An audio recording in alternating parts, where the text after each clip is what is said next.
Hey guys, this is your channel host Vignesh for channel Fitmotech, and in today's video we are going to unbox MMO gaming mouse. So this gaming mouse can also be used for productivity purpose, like you can use it for editing and every keys will be on your thumb finger. It's easy for you to actuate the buttons easily. So now let's unbox it and see what's inside.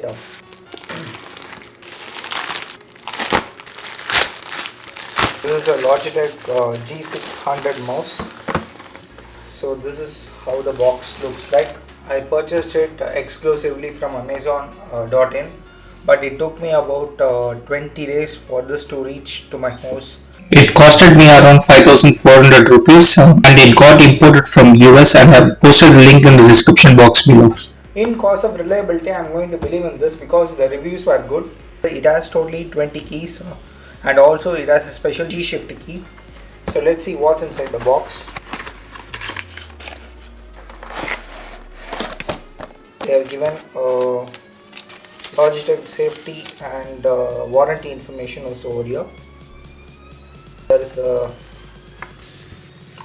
so it's just a pamphlet. You can just visit this website. After that, they have given a setup and installation guide. You can find the actual mouse over here, guys. So this is how the mouse looks. It's quite heavy and it has 130 grams of net weight, but I was using the mouse which had a weight of 145 grams, that is a Corsair Scimitar Pro.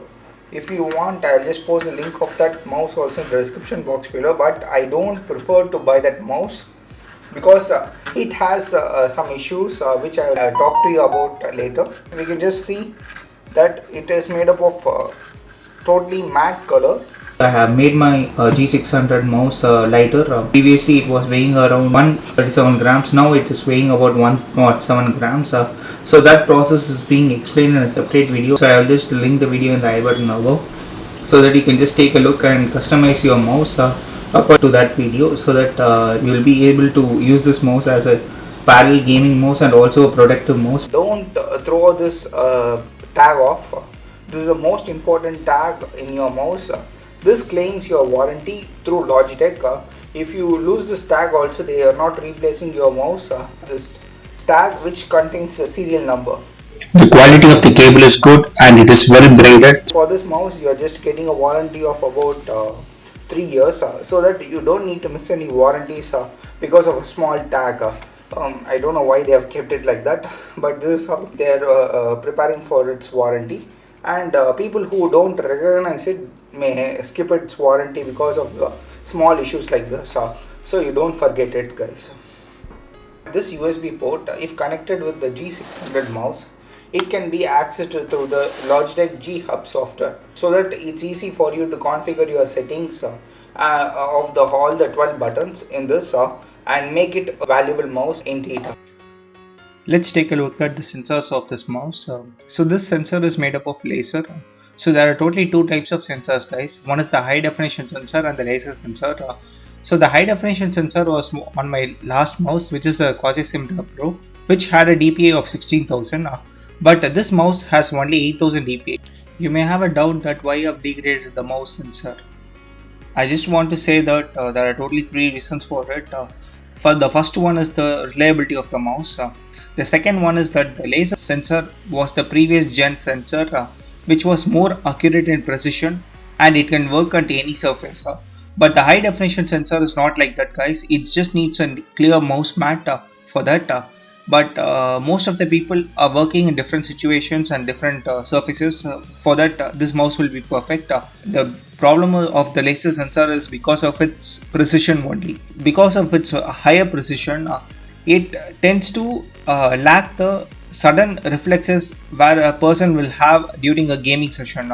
If you just suddenly move the mouse, it will just shift the crosshair and you will not attain that shot. This tends to happen because it records all the micro movements, but it can be perfected over a period of time, so you don't need to worry about it.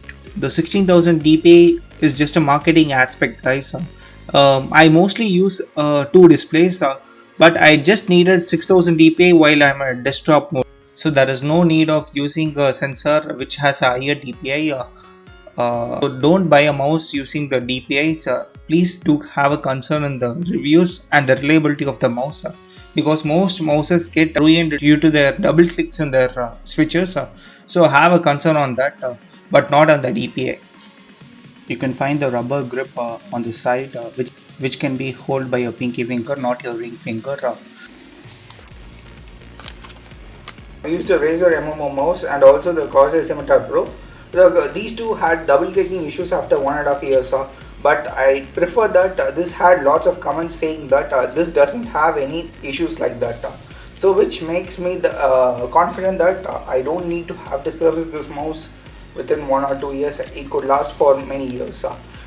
The 20 button. So I thought there is only 12 buttons and 13, 14, 15, 16 the tilt buttons over here, and 17 that is a mouse click button, and 18, 19 and 20. So these are the 20 buttons, but this mouse has a hidden 12 buttons indeed. You can just click this one, and if you click any of one of the buttons, so if you are clicking number 1, number 2, number 3, here you can just positively see that the numbers will be written in 11, 12, 13 order. So if you click this mouse and then click it, then it considers it as shift plus number 1, shift plus G key number 2, shift plus G key number 3. At that time you can configure different function in this. So there are 12 buttons plus 20 buttons, which sums over to more than 32 buttons in this mouse. You may ask, you need that much buttons, or you could remember that much. Remembering that much buttons are really tough, but even though that you can understand the pattern of this mouse within 1 or 2 weeks, and come into conclusion that you can remember all the buttons. Seriously, I use more than 8 buttons for my Premiere Pro in my Scimitar Pro mouse, and in this mouse also I am going to use the 8 buttons only. So you can just see there are totally different dimensions in this, so you can just find that there are totally different angles for each and every key, so that while pressing I can know I am which zone I am in. It's separated into 2 zones. If I am in this zone, I can just click any key in this zone. If I am in this zone, I can just click any key in this zone. Only thing is that I just need to adjust my hand to click this. You can find the illumination on the side buttons because there is only one set of LED lights on the side, which can be controlled using the Logitech G Hub software, which can change over 16.8 million colors. We can just have a sound test of how the clicks feel. As I am a normal mouse user, I was not able to reach these 3 switches, but these 9 switches were easy to reach. So this is a soft key which is responsive enough to give your commands to the computer, which is really performing great.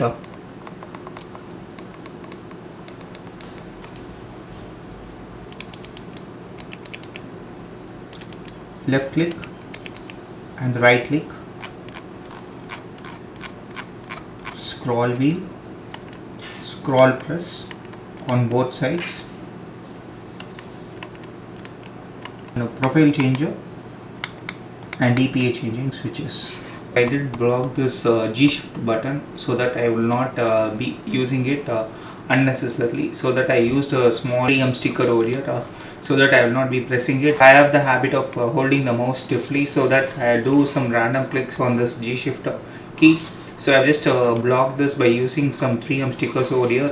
So it also sounds same as your left and right mouse click. To conclude in brief, these are some of the pros of this device. The main thing is that it has a great quality and durability, and those extra buttons and the DPI switching is good.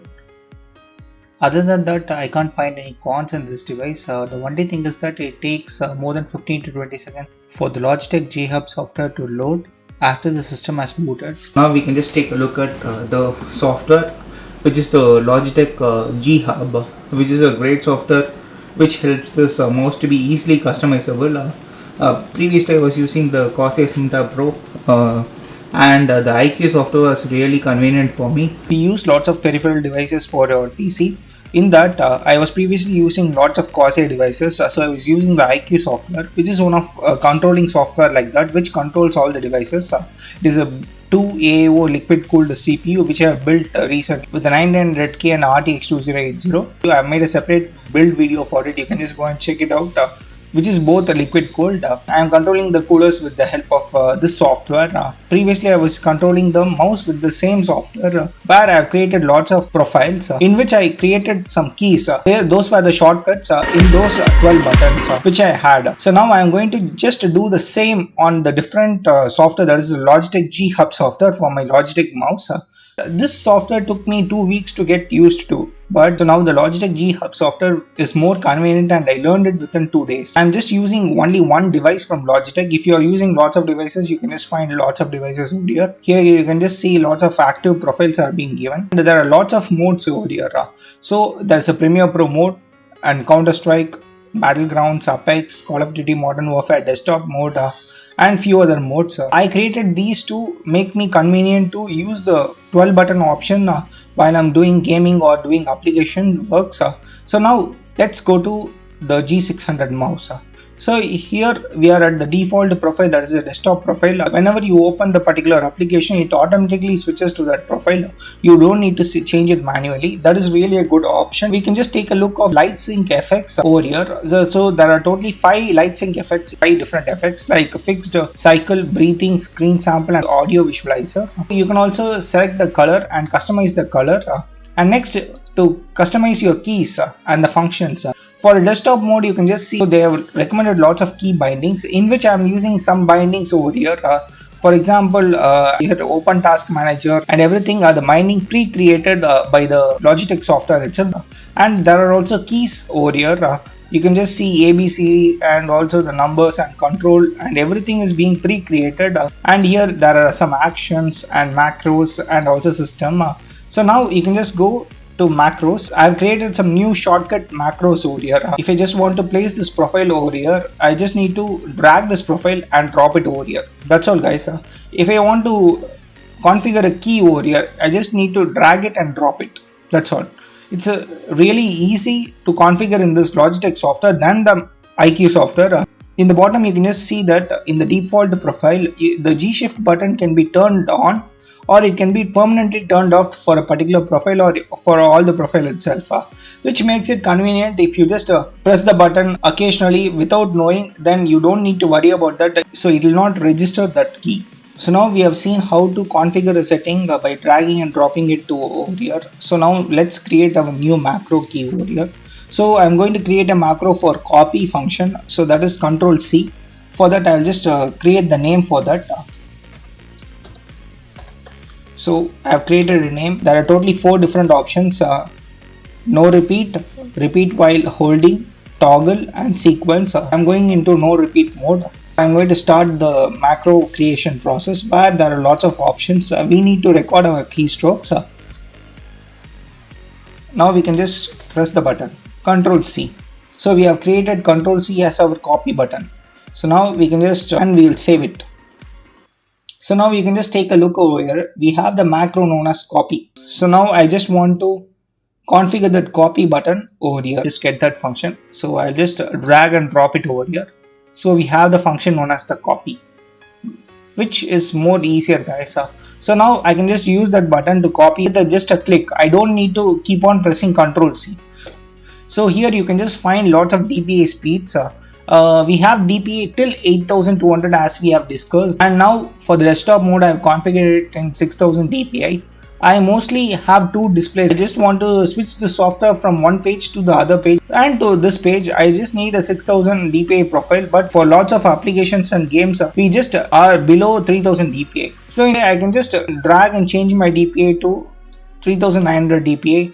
Here underneath you can just see the DPI has been changed. It'll just show you are at 3500 DPI, and I can also configure 2 to 3 different DPIs and switch between that with the help of the button. So here you can just take a look, hold down the DPI shift button to quickly switch between different DPI settings while gaming. If you just go there, here is the option known as the DPI cycle.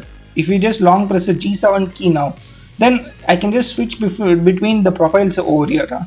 So if I am at 800, it will just go to 6600, and again it can reduce to 1200, so that it can cycle between different DPIs. If you are playing a Counter Strike kind of game, while sniping you should be at a lower DPI like 1200 to 800. While you're just moving, you should have a DPI of 3200, so that you can just cycle between different DPI settings and make your game better. Mostly I don't prefer switching between different DPIs, but some professionals do that. So that is the reason I just want to explain you. So that's all with the settings, guys, in the software. And this is a simple software which is more convenient than the IQ software. And it made me convenient in creating lots of macro keys like this. So for the volume up button, volume down button, volume mute, and everything, I've created a macro for that.